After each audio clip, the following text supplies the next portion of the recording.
There are two pipelines that come from Russia to Germany, and the worry was that Russia was weaponizing its gas and oil. Biden wanted an option to blow up the pipeline. He was worried that Germany was under pressure to put more money into the war in Ukraine. They were asked to come up with options. And one of the options that emerged is blow up the place.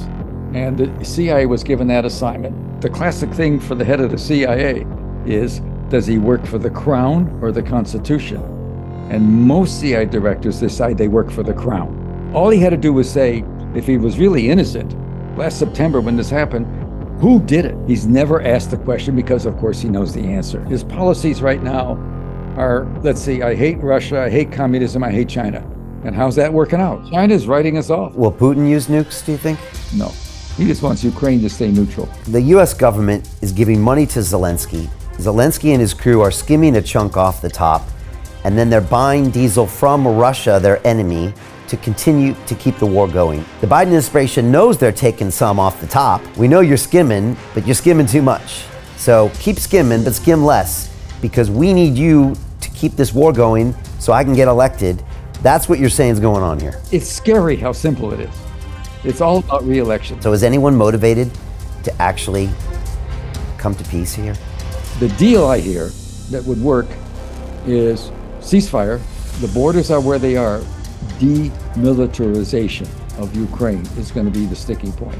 He's going to say, you want to stay? Get rid of what you got and get it done. We do not want to militarize NATO built up Ukraine next to us.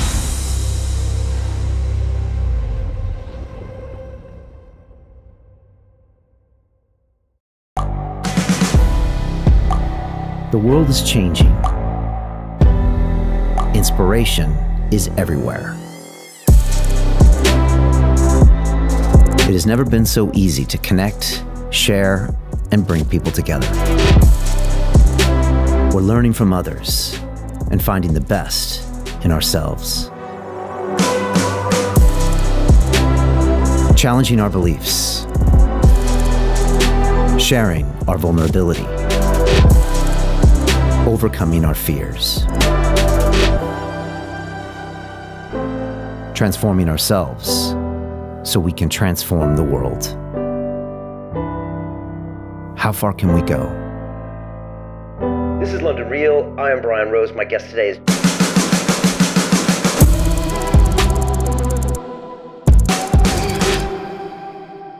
This is London Real. I am Brian Rose. My guest today is Seymour Hersh, the investigative journalist, political writer, and author.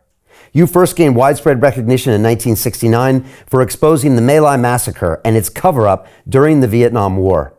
From there, you went on to cover the Watergate scandal for the New York Times and also reported on the secret U.S. bombing of Cambodia. For your work, you've received the Pulitzer Prize for International Reporting, a record 5 George Polk Awards, and 2 National Magazine Awards. Last time, we discussed how the sabotage of the Nord Stream pipelines was carried out by the CIA, U.S. Navy, and the Norwegian Navy under the direct order of President Biden. Since then, you have published an article outlining how the U.S. government and intelligence agencies concocted a cover-up story to explain away the pipeline sabotage. You've also recently claimed that President Zelensky and the Ukrainian government are involved in a major corruption scandal that leads right to the heart of the Biden administration. Seymour, welcome back to London Real. Hello. Hello. It's great to have you here. I can't wait to dive even further. There's a lot of new information. There's a lot of misinformation and disinformation. But Seymour, for people that maybe haven't been watching the news for the last 6 months, can you just bring people quickly up to speed as far as what is Nord Stream, what happened to it on the 22nd of September, and then why did you make this assertion that America were the ones that blew it up? Well, of course, what is Nord Stream is a good question.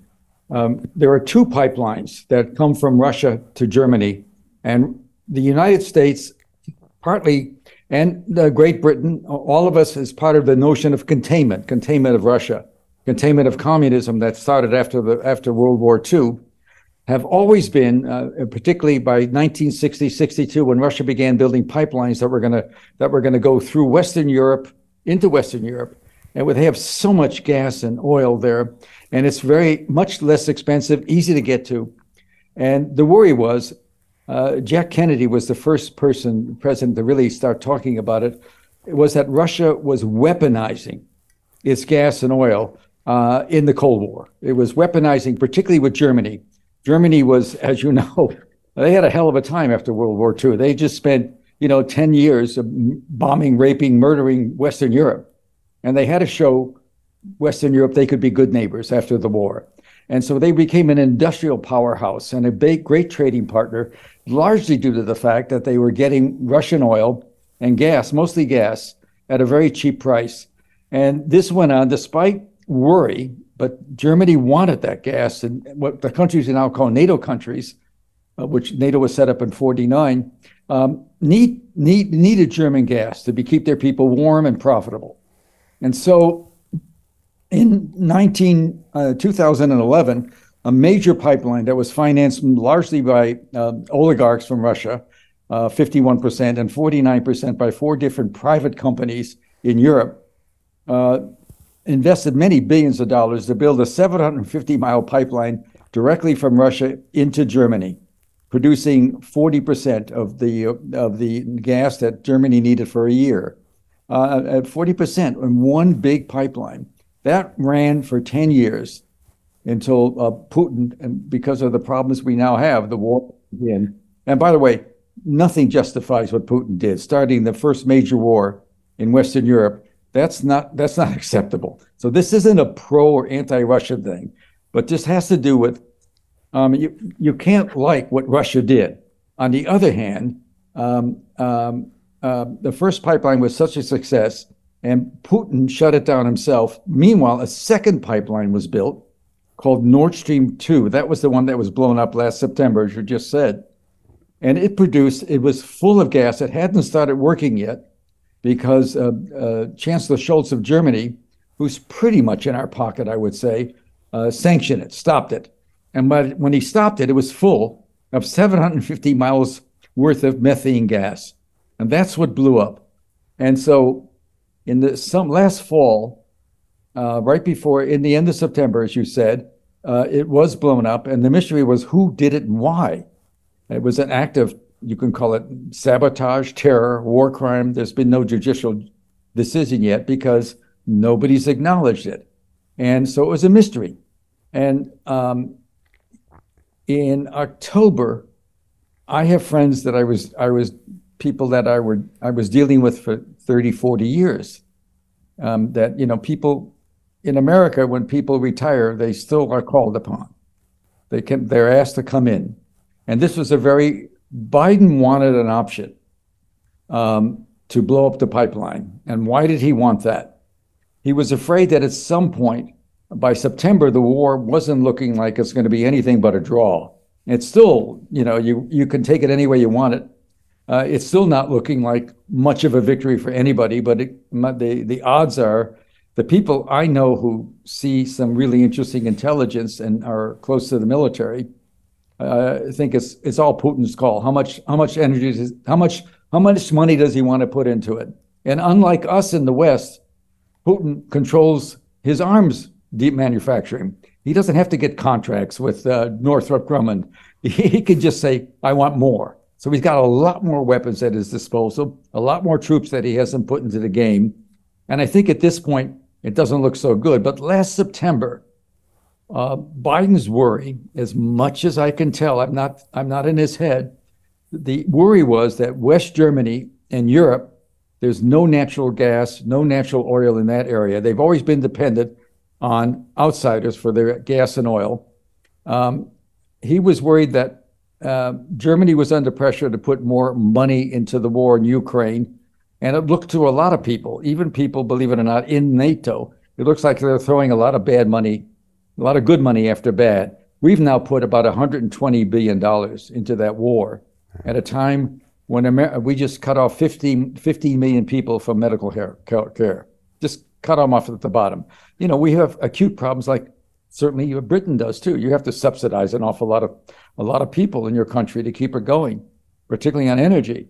And so I think the only rational explanation I can get from this is that Biden's fear is that Germany at some point may choose to keep gas going in lieu of supporting the war. And so he didn't give him the option. If this is so, this will play out very badly this winter. Europe had a very mild winter, but still prices for energy have gone up astronomically in Germany. And if you're a major, let's say a company, a construction company that's got a big project, you're out of Bonn and or maybe out of Berlin, you got a big project in Munich, you're going to build a big housing complex. You have to think, I can't factor in how much my energy costs are going to be. So this stalls a lot of business. And look, the people in Europe are much more interested in this story than you might think. I mean, I don't do politics, and I'm not going there to do speeches, but there's a lot of concern about what happened. And so far, the German government has gone along with the American notion that we don't know nothing. And it's been a sad sort of story for the media because they simply don't want to get around the idea that a president, and in America now, we were terrified by the Trump administration. And so if you want to know what I really think my guess is Biden's certainly going to run again. He'll be 86 when he's done. And I think if anybody's got a shot at being the next candidate, it's Trump again. Yeah. If you're going to charge him with paying money to pay off, some babe, you're talking about something that goes on a lot more than we want to talk about. You're not going to get this guy in that case. In fact, you've made a lot of money for him and a lot of voters. So I don't know what's going to happen with him. He's a unique individual. I don't like him very much. On the other hand, a lot of people in America do. And right now, Biden's among the Democrats, he's at 32% in terms of wanting to run again. So we're looking at a real crisis in politics here. And so there's just been a wall. He did such a dumb thing, whether it's certainly illegal in terms of the law we know, economically, he's liable for the damages.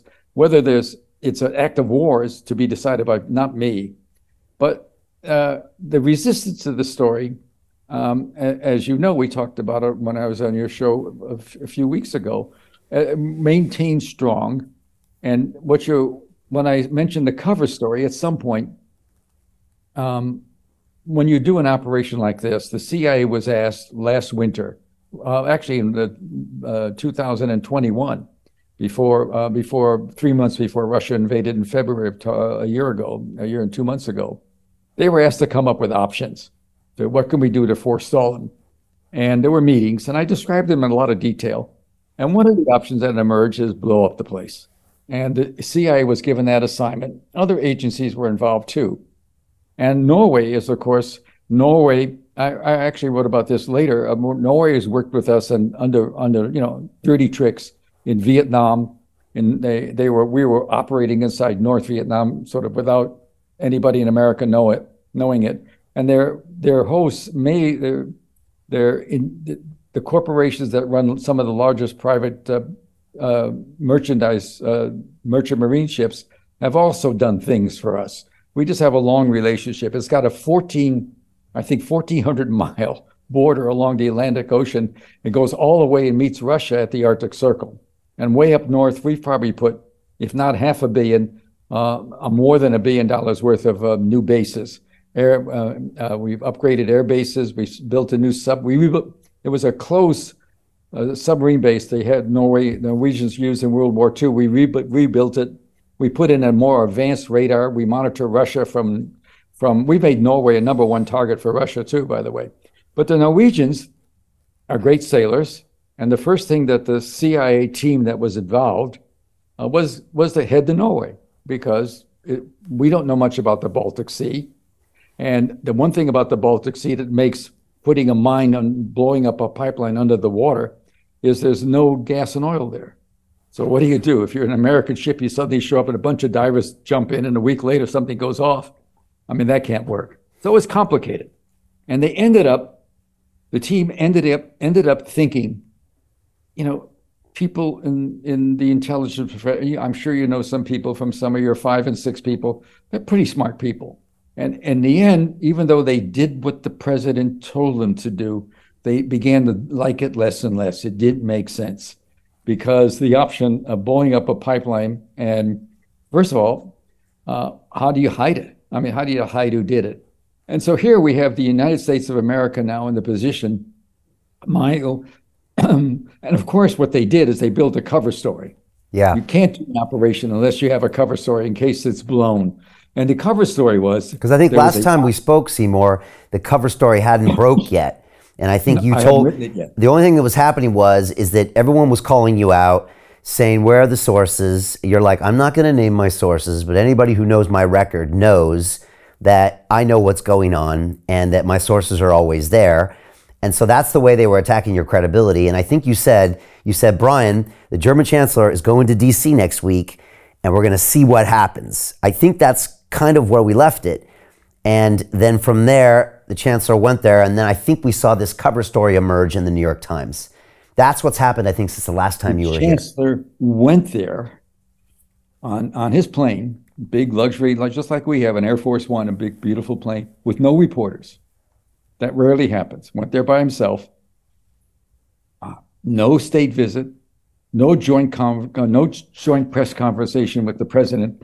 We have a chain of motels called Motel 6 that's about $15. And my joke was, we probably put him up in a Motel 6 for that night. We have no idea where he spent the day. Came on a Thursday or Friday. It was a Thursday, I think. And the next day, they finally had one event from him, a 10-minute session in which each sat in front of the press corps. They were brought in, no questions to be asked. And they each had read from notes about how wonderful the other guy was. And then it was over. And then we learned, pardon me, we learned a couple of days later, they had an 80-minute private meeting in which I did learn a little bit about, which is certainly did discuss Joe Biden has a lot of reason to know what I can do. I could just tell you from his days in the White House. And there was times when he wanted me to do certain things. He knows I know things. I've been around, in this town for a long time, and I got here in 65. He became a senator in 72. He's an okay guy. He's just okay, not great. And his policies right now are, let's see, I hate Russia, I hate communism, I hate China. And how's that working out? China's now emerging as a major force and just, sticking it right in our eye, cutting a deal with the Iranians, cutting a deals with, of all people, the Saudis, buying oil in the yen, and probably going to start using its currency to buy oil. I mean, it's just amazing how we've lost leverage. And nobody pays attention to that very much. Anyway, the point of all this is, out of this emerged this amazingly strange story that they tried to sell, which was that a group of Iranian dissidents did it. And there was a boat called the Andromeda, named a classical Greek myth.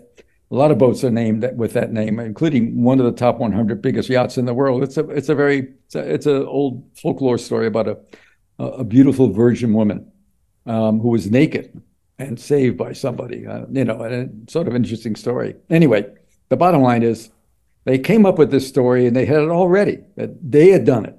And I got to tell you, everybody bit, it was a 49-foot yacht.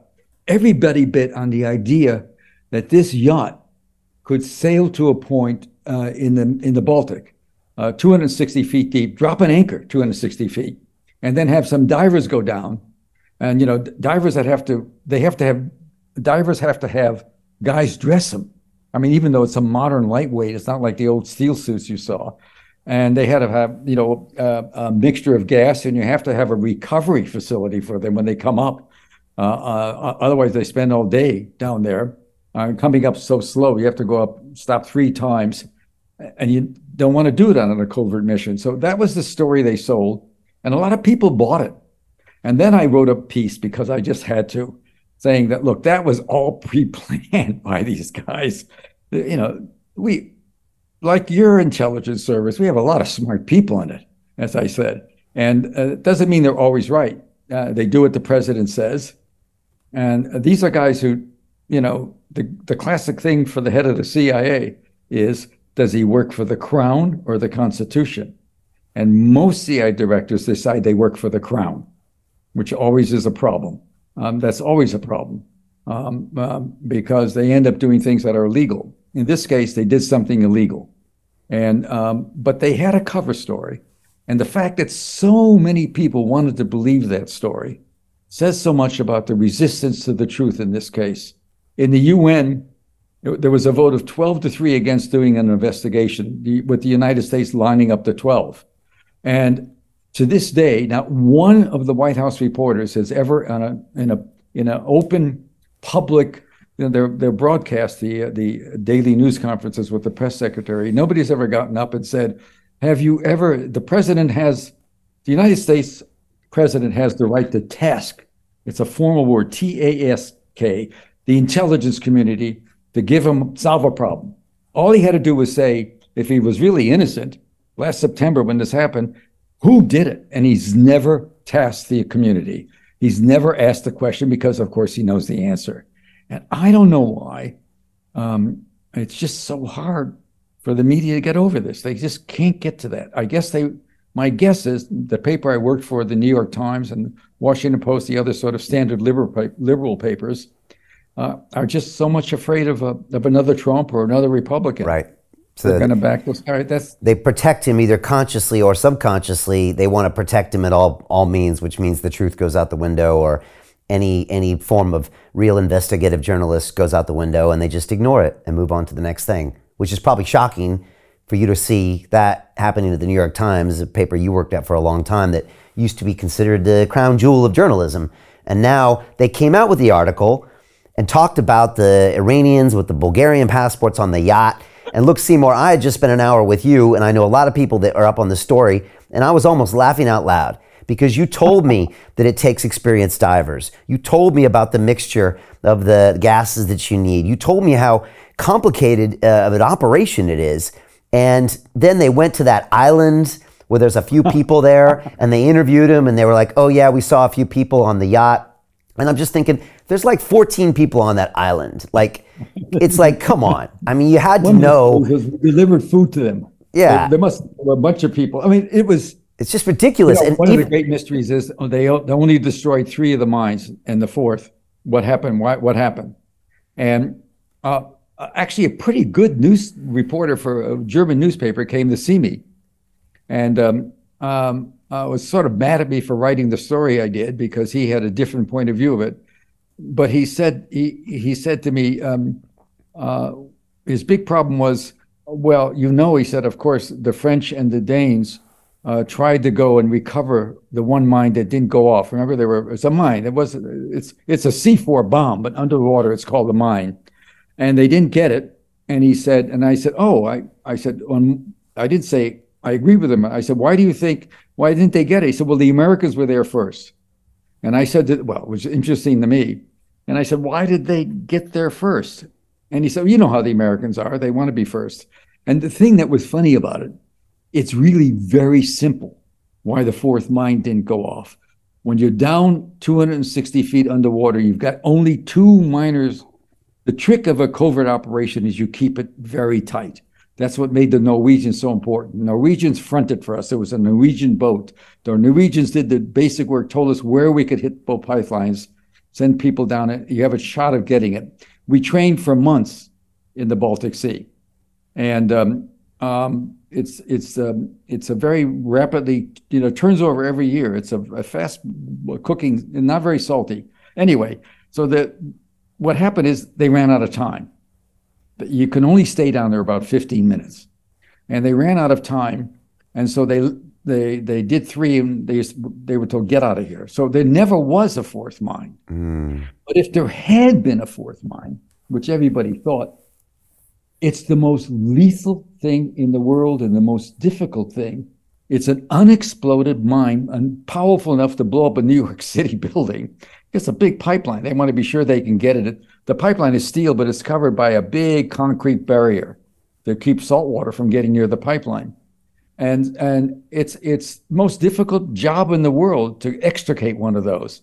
And there's so much dumbness stuff going on. It's so obvious that you couldn't go pick up an empty mine. And then there were talks 2 weeks ago that they found a fuzzy something there, some fuzzy thing. I don't know if you saw the story. There was a picture of some fuzzy thing underwater they thought could have been a sonar device that triggered the 4th mine that failed. And I'm sitting here thinking, there never was a 4th mine. Maybe I should have said that earlier. seemed like a small detail, but they made such a big deal out of it. And the Swedes and the Danes, I'm tired of pretending that maybe they didn't know. Come on. In that first story, for a lot of reasons, I didn't say they didn't know. What I said is the way I did a lot of negotiation about these words, that we never told them what they should have figured out. Okay, that's how we left it. That's how, because obviously they're allies. They don't like Russia. Sweden's trying to get in it in the UN. And the Danes, Denmark, I think was one of the first signers of the 19 initial signers of the NATO treaty.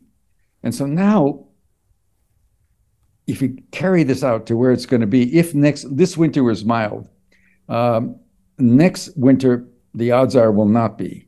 They have more gas. They're paying more for it. In France, I know friends that are paying 5 times as much for electricity, because one of the things about having so much cheap gas is you run your generators on gas. You know, you don't have to have coal burning. And now they're talking about putting back 2 nuclear plants that were shut down because, you know, everybody knows what happened in Chernobyl, 3 Mile Island. They're shut down because they're terrific if you could be sure you can get people to run them right. And it doesn't. It turns out it's hard to do that. So now they're thinking of reopening those, but that's not going to help a lot. And so what Germany did last year to get through the winter is they subsidized everybody's home. I can't tell you how many hundreds of millions of marks, in the billions. 20 to 20, some businesses would subsidize 25% their heating bill. That's not going to be able to be done this year. The money's not there. Right. So it's going to be a very rough, if the fall comes cold, he's going to be looking at tremendous anger from Western Europe because he's costing everybody a lot of money. It's 3 to 4 times as much for natural gas in Italy.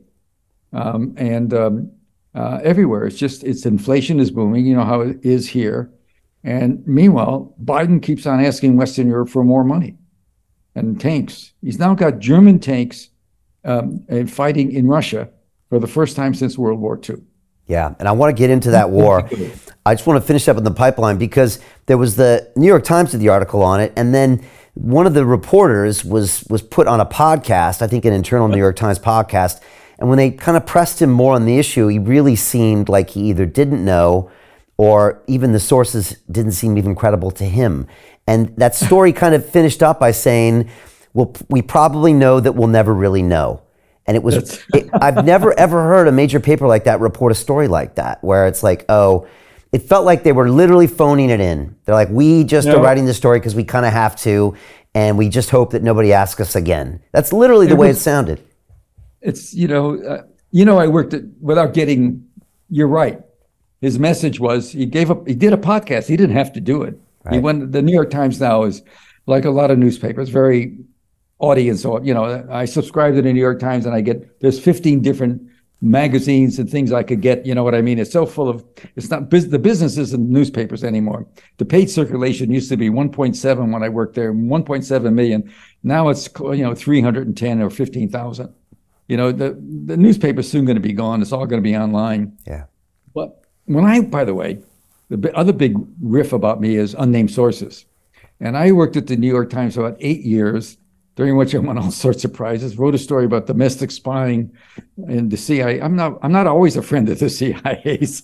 They tried to kill Allende, and they probably did, but I'm never going to get that story. They certainly were involved in overthrowing him in Chile. And they did what the president asked. And they also were involved in spying on American citizens for Johnson. He thought everybody against the war was a communist and Russia was running it, that kind of nuttiness. But I did all these stories, won all these maybe 40 prizes in 7-8 years there. And 95% of them had no named sources.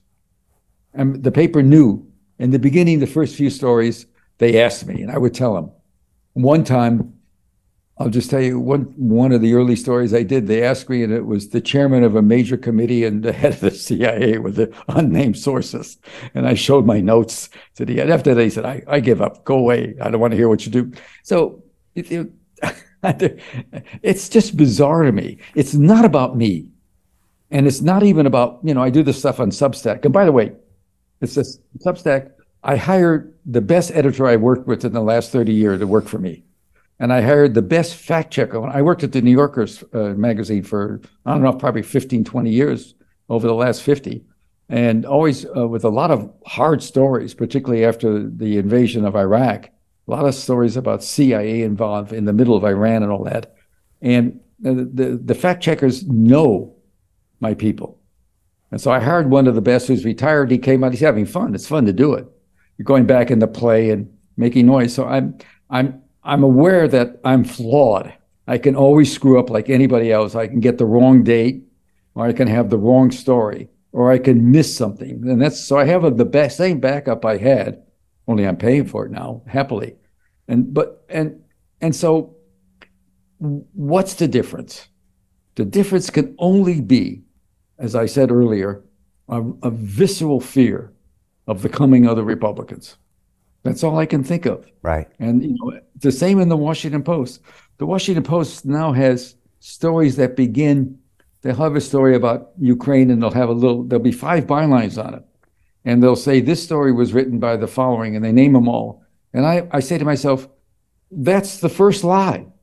5 people writing a story? That's the desk is writing that. The editor wants to know. That's her, she's a woman. It is a woman. And so they begin with a lie when they have all these names in a story. Right. So they're towing the line because they want to make sure literally Trump doesn't get in office. And so the news is now all pro-Ukraine, and Ukraine is winning the war. That's the narrative here in Britain and in the US, which is not true from what I've heard from actually CIA sources. And the recent leak we saw from the Pentagon told us quite the opposite. And so what they're doing is they're suppressing anything that might not get Biden reelected, including, we saw a few years ago, thanks to the Twitter files, all the Hunter Biden laptop stuff, all those things where the staff at Twitter, in conjunction with what looked like the CEA and every other government subcommittee and agency, was trying to plant this Russian collusion story, trying to suppress that laptop story. And they corrupt the journalism at the end of the day. This just seems to be happening on a massive scale. Is that what's happening here again? I look, I'm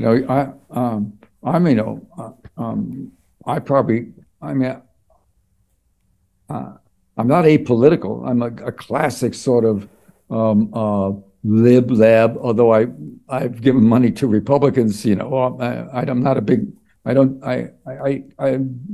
donations don't work for me because most of the time if they come public, they hurt the person. But I certainly, so it's not about, the reality is we've gone nuts on foreign policy under Biden. And he has this group of guys around him, Tony Blinken, who was the Secretary of State, who has never been an ambassador, never worked in the State Department. He's been the handholder for Biden in his last 20, 30 years of Congress. Biden became, by seniority, he became chairman of he was chairman of the Judiciary Committee. He's been chairman of the Foreign Relations Committee, and he's been there as his right-hand political guy. And the guy running the National Security Advisor, Jake Sullivan is his name, was Hillary's lawyer, among other things, when she had problems with Gmail. And the problems, I will tell you, if she'd been elected, she would have a lot of problems for me. I'll tell you that, about what I know about that. And so you have the most experienced guy is Bill Burns, who was a Deputy Secretary of State, ambassador to Russia. But when he was ambassador to Russia about a decade ago, he retired after that, I think, maybe one more tour. And he wrote a book about his experiences, warning not to keep NATO coming east, because Russia at some point, Putin sometime will go to war.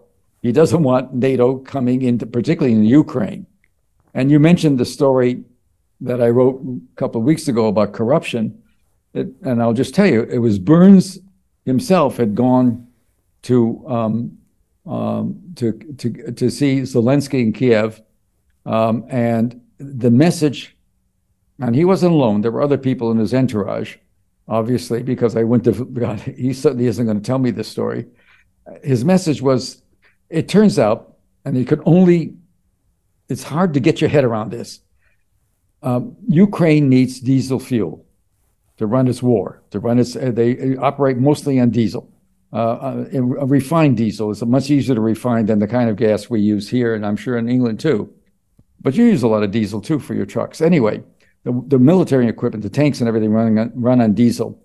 And since the war began 14 months ago, he's been buying his diesel from Russia.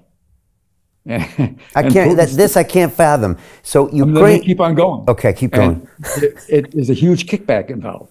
The agency, in its investment, is an internal analysis, figured out the kickback so far on the gas alone, the diesel gas, is $400 million. And there's a mechanism in Ukraine for spreading the money. You got to spread the money. And if you think about it, now every agency in the government, if you have to buy toilet paper for a division in the field, 20,000 troops, that's a lot of business. And all the agencies that used to deal directly with producers and manufacturers now have front companies. They've brought in a third party because that helps the skim. They can have more corruption. God knows what the real corruption is. It's in the billions, obviously. So the message the CIA director gives Zelensky, who we applaud as this great leader, is, hey, buddy, you got a lot of generals and senior guys in the government really pissed at you because, you're taking too much of the take. Cut back the percentage. I know this sounds like mob talk. I think I used that word. It's like out of a mafioso movie. Yeah. And so what he did was, we gave him a list of 35 people that we knew were corrupt in the bureaucracy, military and in the bureaucracy. And what he did was he fired 10. And the 10 he fired were the most ostentatious. And I'm here to tell you, I have not been there myself, but I've talked to people about this. Much of Kiev is an upper middle class world. It's high livers, guys with drivers, liquor stores where you can buy, I read a story the other day, you could buy a $600 bottle of rum if you want, even though that's not the drink of choice there. It's just a luxury land, parts of it, because there's so much skim. And the guys in the field, they know this. They know what's going on, which also doesn't help morale. It's not being reported. And so he got rid of the 10 most ostentatious guys. And there we go. What are you going to do? Is the American government going to talk about it? And when I run this story with direct quotes from the conversation he had, not one paper picks up on it. And I think you're absolutely right. I think it's a visceral fear of the next election, because you got a guy that's 80 and he's not, he had a talk 2 days ago in which I was told he began to wander, which you do when you get older. Take it from me. You begin to wander around quite a bit. And so just to summarize, the U.S. government is giving money to Zelensky. Zelensky and his crew are skimming a chunk off the top, and then they're buying diesel from Russia, their enemy, to continue to keep the war going. And the war is big business for the top echelon of the elite of Ukraine. The longer it goes, the more money they're going to make. The Biden administration knows they're taking some off the top, and the old mob boss comes in and says, look, we know you're skimming, but you're skimming too much. So keep skimming, but skim less, because we need you to keep this war going so I can get elected in the next 16 months. Because without a war going on, I got no chance. I barely have a chance with the war going on.